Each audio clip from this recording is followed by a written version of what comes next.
मागील 8 दिवसांपासून जर पाहिलं तर अमरावती जिल्ह्यामध्ये संततधार पाऊस सुरू होता आणि या पावसामुळे अनेक भागात शेतकऱ्यांना दिलासा मिळाला असला तरी अनेक भागात मोठ्या प्रमाणावर या पावसामुळे शेतकऱ्यांचं नुकसान झालेलं आहे। परंतु आज जर आपण पाहिलं तर कुठेतरी 7-8 दिवसानंतर पाऊस थांबल्याचं दृश्य आपल्याला पाहायला मिळतं। आज सकाळपासून अमरावती शहरामध्ये पावसाची उघडीक पाहायला मिळत आहे। आज पोळा सण आहे आणि शेतकऱ्यांचा अत्यंत महत्त्वाचा सण हा मानला जातो। दुसरीकडे आज पावसाने जी आहे ती उघडीक दिलेली आहे। संततधार पावसामुळे जर आपण पाहिलं तर अमरावती जिल्ह्यामध्ये मोठ्या प्रमाणावर नुकसान झालेलं आहे।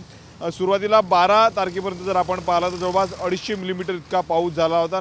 या 12 ते 8 अर्थात 20 दिवसांमध्ये जर आपण 20 तारखेपर्यंत जर आपण पाहिलं जवळपास 450 मिलीमीटर पाऊस संपूर्ण अमरावती जिल्ह्यामध्ये पडलेला आहे। त्यामुळे धरण क्षेत्रामध्ये मोठ्या प्रमाणावर वाढ पाण्याची झालेली आहे। परंतु अनेक धरणांना अजूनही दमदार पावसाची प्रतीक्षा आहे। पश्चिम विदर्भातील सर्वात मोठ्या अप्पर वर्धा धरणामध्ये जर आपण पाहिलं तर जवळपास 72% इतका जलसाठा आहे। अजूनही 100% धरण भरायला अजूनही संततधार पावसाची जी आहे ती गरज असल्याचं बोललं जात आहे। दुसरीकडे पावसामुळे जर आपण पाहिलं तर अमरावती जिल्ह्यातील तिवसा तालुका असेल, मोर्शी असेल, नांदगाव, खंडेश्वर, चांदूर बाजार, अचलपूर तालुक्यामध्ये मोठ्या प्रमाणावर शेतकऱ्यांचं नुकसान झालेलं आहे।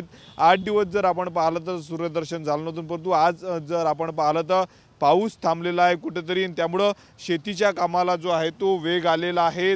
पुढील काही दिवसात जर आपण पाहिलं तर गणेश उत्सवाला सुरुवात देखील होणार आहे। त्याच पार्श्वभूमीवर दुसरीकडे पाऊस थांबल्याने छोट्या मोठ्या व्यावसायिकांना जो आहे तो दिलासा मिळाल्याचं पाहायला मिळत आहे। कॅमेरामन अनिकेत दातोंडेसह मी स्वप्नील उमाप, TV9 मराठी, अमरावती।